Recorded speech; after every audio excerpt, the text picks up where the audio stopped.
1,020, 1,021, 1,022, 1,023, 1,024, 1,025, 1,026, 1,027, 1,028, 1,029, 1,030, wala na akong kondisyon. 1,022, 1,023, 1,024. 1,025? Sige, pwede ka nang tumigil. Sige, ilagay mo na ang mga kamay mo sa likod mo. Okay? Ilagay mo ang mga kamay mo sa likod ng likod mo. Huwag, pakiusap. Inaresto ka na. Hindi, bakit? Eh kasi ikaw, bigyan ka ng chance umuwi. Tama ka.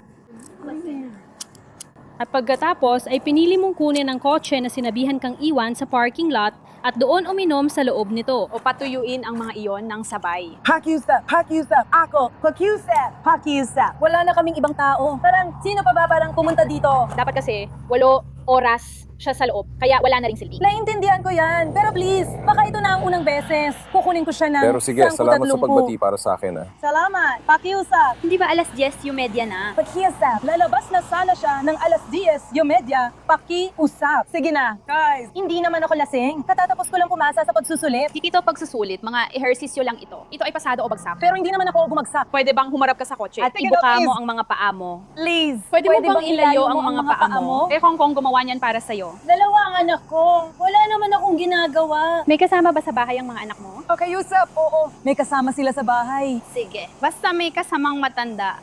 Paano tayo makakalabas?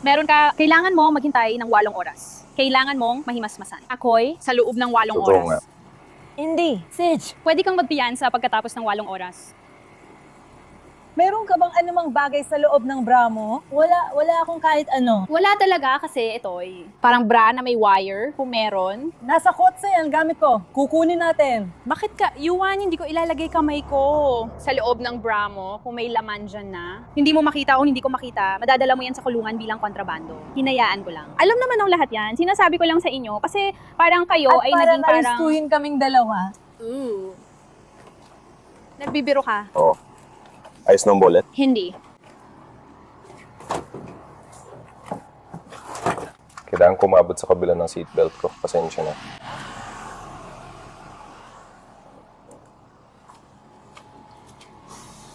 Nakuha ko na, gamit ko. Oo, ayos na. Hindi mo makukuha yon. Inaresto tayo.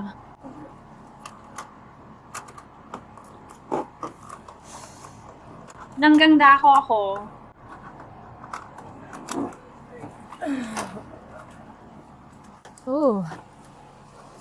Inaresto si Cristina Alcalde sa kasong misdemeanor na pagmamaneho habang lasing. Dinala siya sa himpilan ng pulisya para sa breath test, ngunit tumanggi siyang sumilalim. Ayon sa arrest report, bandang alas 5:45 ng umaga, binasa ni Opisyal Buchong kay Bibi Alcalde ang State of Florida Impaired Consent Warning Form. Tumanggi si Bibi Alcalde. Sinabi ni Opisyal Buchong na inamin ni Bibi Alcalde na uminom siya ng 3 inumin noong gabing yon. Dinala ko siya sa Lake County Jail ng walang aberya at tila ilang beses siyang nakatulog habang papunta kami roon. Nagising siya nang tumunog ang cellphone. Umiyak at paulit-ulit ang sinabi. Bukod sa DUI, kinasuhan din si Cristina ng pagtanggi sa breath test. Parehong nag-plead na not guilty sina Jennifer Jimenez at Cristina Alcalde at kapwa pinalaya na matapos magpiyansa. Bukas pa rin ang kaso basa online court records at may hearing sina Jennifer Jimenez at Cristina Alcalde sa Agosto 3 para sa plea negotiation conference. Salamat sa panonood sa Inside the Crime. Ako si Elizabeth Miller. Kita-kits ulit bukas para sa bagong kaso.